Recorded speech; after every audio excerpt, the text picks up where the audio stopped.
बार हम कई जगहों पर हैव टू हैव या फिर हैड टू हैव का यूज़ डिफरेंट सेंटेंसेस में देखते हैं और फिर कंफ्यूज हो जाते हैं कि वास्तव में इसका अर्थ क्या है या फिर कहीं ऐसा तो नहीं कि यह गलत है।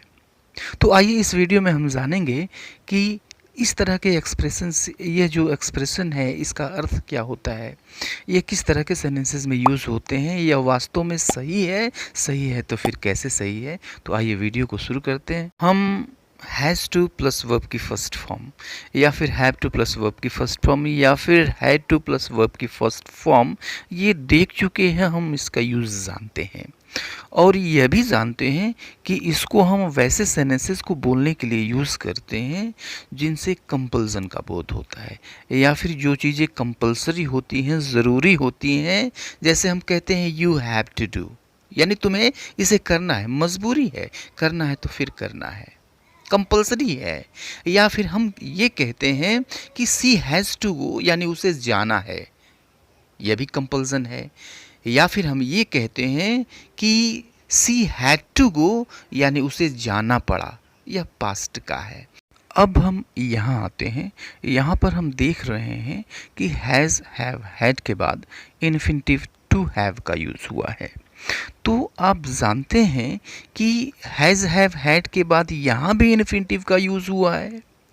तो फिर हमने किया क्या है, यहाँ पे हुआ क्या है, यहाँ पे हैव, हैज़, हैड तो वही है और उसके बाद में हमने इन्फिनिटिव का यूज़ कर दिया है।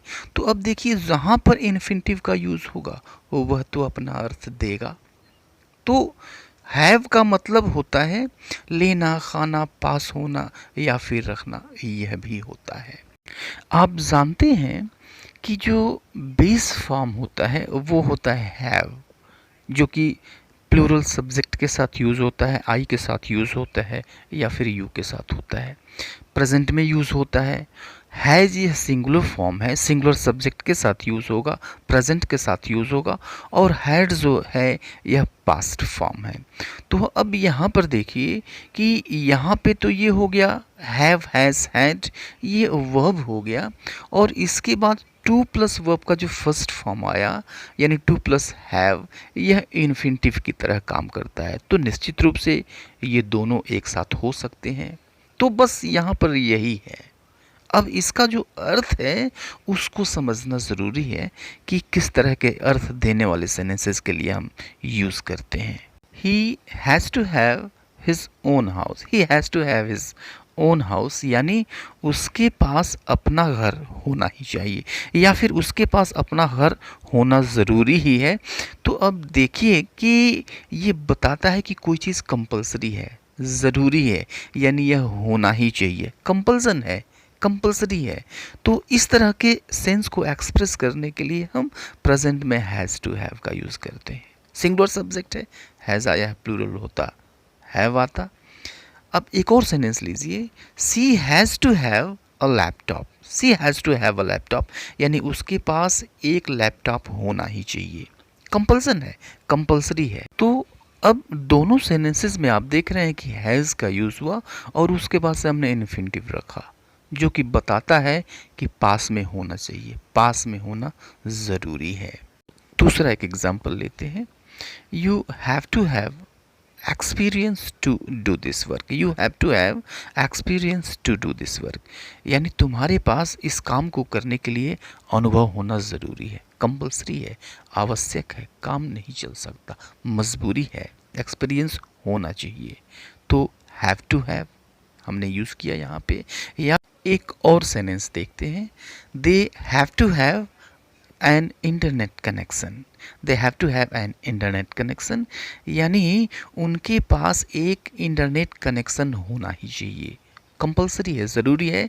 तो यहाँ भी हमने हैव टू हैव का यूज़ किया। तो प्रेजेंट में सिंगुलर सब्जेक्ट के साथ हैज़ टू हैव का यूज़ करिए अगर आपको बताना है कि कोई चीज़ ज़रूरी है, होना ही चाहिए, ये बताने के लिए।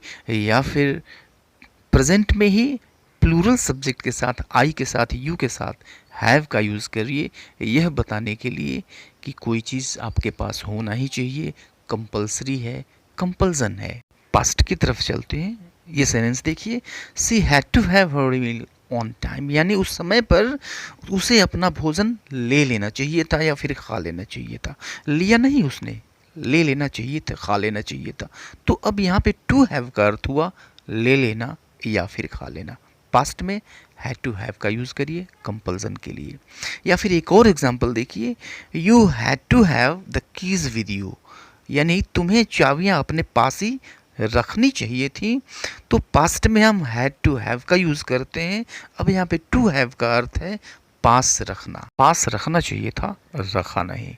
मिलते हैं नेक्स्ट वीडियो में, तब तक के लिए good bye and take care.